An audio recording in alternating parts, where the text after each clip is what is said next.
Selama ada Jenny di dalam mansion, ketiga pria yang sangat mirip dengan Anek pun tidak pulang ke rumah, dan itu semua adalah perintah langsung dari Baginda Ratu Ular, sehingga tidak ada satupun orang yang membantah. Setelah kepergian Anek, semua orang sarapan bersama. Di meja makan hanya ada Ken, Zoya, Elle, Jenny dan juga Ziel. Mereka makan dengan tenang, tetapi lain dengan Jenny yang malah terlihat melamun. Wanita itu memikirkan Anek, bagaimana keadaan pria itu setelah ditinggalkan olehnya. Benarkah Anek akan baik-baik saja?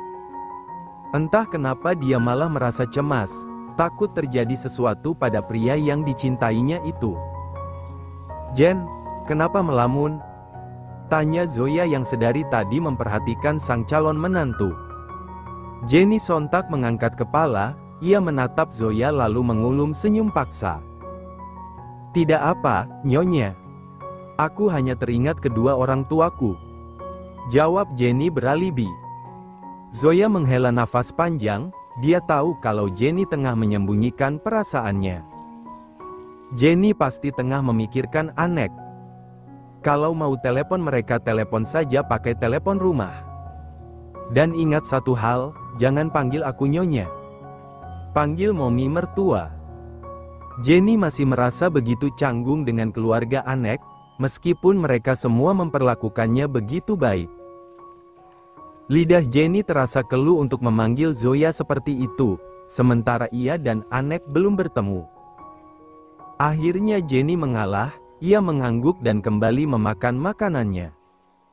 Namun, belum ada beberapa detik Jenny kembali mengangkat kepala, begitu seorang pria tiba-tiba masuk dan menghampiri Zoya. "Dek!" Jantung Jenny seolah berhenti berdetak, dengan sorot penuh kerinduan dia memperhatikan pria yang berjalan santai dan mencium pipi Zoya dengan sayang. "Mom, maaf aku pulang dulu. Ada berkas yang harus aku ambil, anak buah Dedi tidak mungkin tahu berkas mana yang aku butuhkan, jadi aku terpaksa mengambilnya sendiri." Zoya hendak menjawab ucapan Choco, tetapi Ziel lebih dulu turun dari tempat duduknya dan berlari untuk memeluk kaki pria itu. "Dedi, Ziel merindukanmu. Apa Dedi mau menjemput aku dan Momi?" tanya bocah tampan itu sambil menengadah, menatap pria yang ia pikir adalah Anek. Choco mengernyit heran, siapa anak kecil ini? Kenapa tiba-tiba memanggilnya Dedi? Choco memperhatikan Ziel yang merengek di kakinya, lalu menatap Jenny yang sudah berkaca-kaca. Dari sanalah Choco mulai paham, siapa dua orang yang baru bergabung di keluarga Tan. Jadi dia wanita milik Anek. Batin Choco, lalu melepas pandangannya dari Jenny, beralih menatap Ziel yang terus memeluknya erat. "Boy, dia bukan Dedi An," ucap Zoya sambil meraih tubuh Ziel agar melepaskan pelukannya. Namun, Ziel tak percaya begitu saja, ia terus menatap Choco dari bawah hingga pria kecil itu menyadari bahwa orang yang sedang ia peluk ini bukanlah sang ayah. Tiba-tiba Ziel merenggangkan kedua tangannya, pria kecil itu berjalan mundur memberi sedikit jarak, sementara kedua netranya tidak lepas memandangi wajah Choco yang sangat mirip dengan Anek. "Tapi kok mukanya mirip Dedi, Grandma?" tanya Ziel polos. Zoya terkekeh sambil mengusap puncak kepala Ziel. Sementara Choco berjongkok untuk mensejajarkan diri dengan tubuh bocah tampan itu. "Hai, Ziel, aku adalah unclemu, aku Choco," ucap Choco memperkenalkan diri. Ia mengulurkan tangan, tetapi Ziel yang masih tak paham dengan situasi yang sedang ia hadapi hanya mampu untuk bergeming. Sementara Jenny terbelalak, merasa terkejut dengan nama pria itu. Bukankah kembaran Anek biasa dipanggil Bi? Tapi kenapa yang ini malah Choco? "Boy, ayo kenalan. Itu kakaknya Auntie Barbie," timpal Elle dengan mengulum senyum.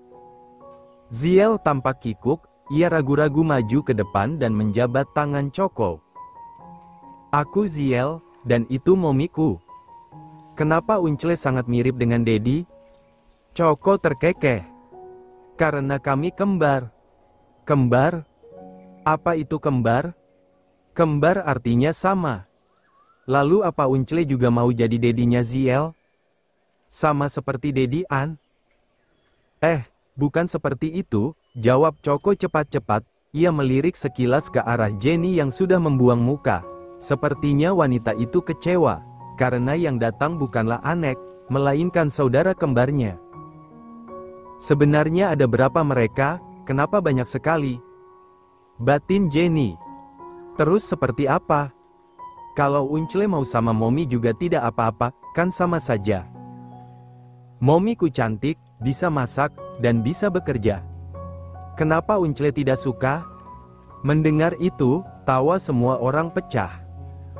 Sementara Jenny menganga dengan wajah yang memerah. Bisa-bisanya bocah tampan itu malah mempromosikan dirinya. Hicks, Ziel, Momi mau tenggelam saja. Malam itu, Ziel berada di kamar Ken dan Zoya. Sementara Jenny menempati kamar Anek yakni di kamar sebelah. Seperti janjinya tadi pagi, Zoya mengajak Ziel untuk main kuda-kudaan dengan Ken. Ayo dong, Dad.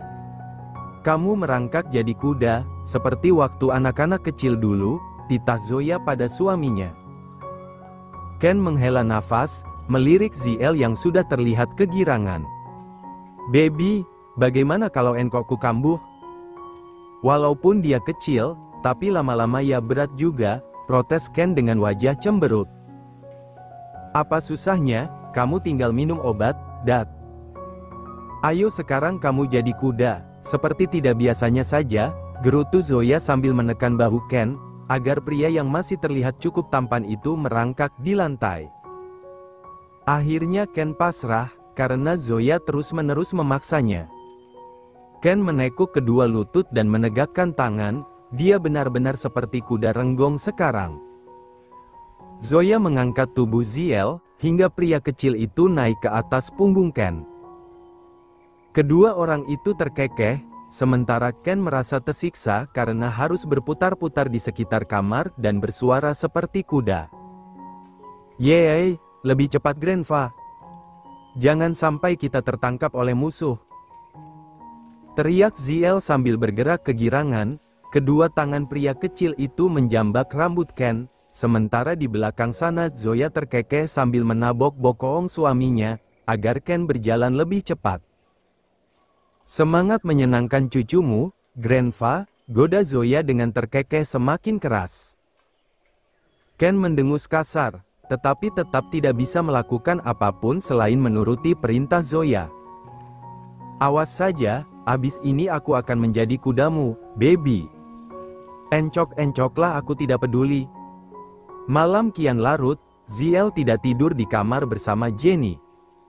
Karena Zoya terus meminta pria kecil itu menemani dirinya, membuat Ken frustasi setengah mati, hancur sudah rencananya malam ini.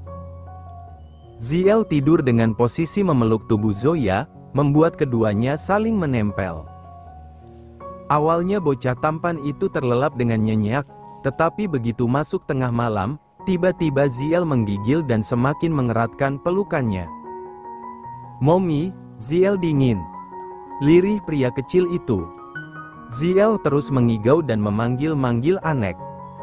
Membuat Ken yang saat itu belum bisa tidur mengerjap dan kembali membuka matanya. Dia menatap ke samping, Ziel merintih dengan mengepalkan tangannya. Dedi, Ziel rindu Dedi, kapan Dedi menjemput kami? Ken yang merasa heran langsung memeriksa kening Ziel, dan ternyata bocah tampan itu mengalami demam tinggi. Boy, are you sick? Ken terperangah, karena merasa cemas dengan keadaan Ziel, tanpa pikir panjang Ken langsung menghubungi De di tengah malam. Beberapa saat kemudian, Jenny terbangun begitu mendengar gedoran pintu yang sangat keras. Dia memang belum benar-benar tidur, sedari tadi pikirannya terus melayang, melalang buana memikirkan Anek yang entah ada di mana. Kamar ini menciptakan rindu tersendiri untuk pria berjambang cukup lebat itu. Jenny mengusap pipinya yang tiba-tiba basah, lalu bergegas membuka pintu karena gedoran itu semakin terdengar nyata. Ceklek. Jenny sedikit terlonjak kaget saat Zoya berdiri di hadapannya dengan raut cemas. "Mom, Jen, Ziel sakit. Dia demam," ucap Zoya memberitahu Jenny, membuat wanita berdada besar itu melebarkan kelopak matanya. Tanpa banyak kata, kedua wanita itu langsung melenggang masuk ke kamar di mana Ziel berada. Jenny berlari dan naik ke atas ranjang. Ia menarik tubuh Ziel untuk didekap hingga rasa panas itu menjalar ke tubuhnya. "Boy, kenapa kamu, nak?" tanya Jenny dengan perasaan cemas yang begitu luar biasa. "Daddy mana, Mom?" Pria kecil itu kembali mengigau, membuat Jenny semakin merasa sesak. Tak hanya Ziel yang merindukan Anek, tetapi dia juga sangat merindukan pria itu. "Nanti Daddy pasti jemput kita, Boy." "Sabar ya," jawab Jenny sambil mengecupi puncak kepala anaknya. Ken dan Zoya saling pandang. Sepertinya mereka harus secepat mungkin menyudahi drama ini, dan memberikan waktu untuk kedua orang itu bertemu. Anek sudah cukup meyakinkan semua orang, bahwa dia serius dengan Jenny. Zoya dan Ken juga bisa melihat itu. "Aku sudah memanggil dokter kemari, sebentar lagi dia pasti datang," ucap Ken tiba-tiba, melihat Jenny yang bergerak gelisah. Dia tahu tidak ada seorang ibu yang bisa tenang melihat anaknya sakit. Jenny mengangguk pelan, ia senantiasa memeluk Ziel, memberikan kehangatan pada pria kecil itu. Hingga tak berapa lama kemudian, pintu diketuk disusul dengan seorang pria yang melangkah membawa tas khas milik dokter. Jenny kembali terperanjat saat melihat wajah pria itu. Kenapa pria yang mirip dengan Anek lagi? Sementara Ziel langsung mengangkat kepala, dia menatap De yang melangkah semakin dekat. "Daddy," panggil Ziel kegirangan saat menyadari wajah sang ayah yang memenuhi pelupuk matanya.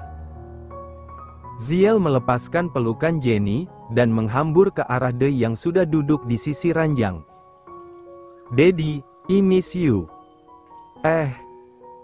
Dalam satu hari, bocah tampan itu sudah seperti diberi harapan palsu, karena dua orang yang ia panggil Daddy ternyata bukan Anek. Tak jauh berbeda dengan Jenny, dia selalu merasa terperangah, saat pria yang sangat mirip dengan Anek tiba-tiba datang dengan nama yang berbeda. Malam itu, setelah Ziel diperiksa dan diberi obat, Ziel terus menggenggam tangan De, seolah tak ingin pria itu pergi dari sisinya. De hanya mampu bergeming, dia terus memandangi Ziel yang menatapnya penuh harap. Karena merasa tak tega, akhirnya De mengalah, ia berbaring di samping Ziel dan mengelus puncak kepala pria kecil itu dengan sayang. "Tidurlah, Uncle tidak akan kemana-mana," ucap De seraya menatap Ziel yang menengadah dengan sorot mata sayu. Tanpa bicara, De tahu bahwa Ziel tak ingin dirinya pergi begitu saja. "Are you sure?" Makanya Ziel cepat tidur supaya cepat sembuh juga.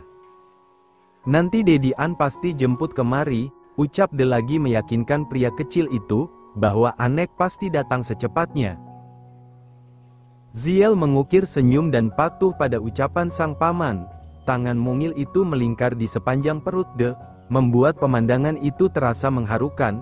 Sudut mata Jenny kembali berembun. Ia membuang wajahnya dengan perasaan tak menentu. Sementara air matanya kembali mendera. "Aku juga merindukanmu, An." Melihat itu, Zoya dan Ken kembali saling pandang.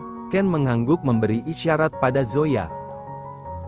Hingga akhirnya wanita berkepala 4 itu menyentuh bahu Jenny, membuat Jenny mengangkat kepala.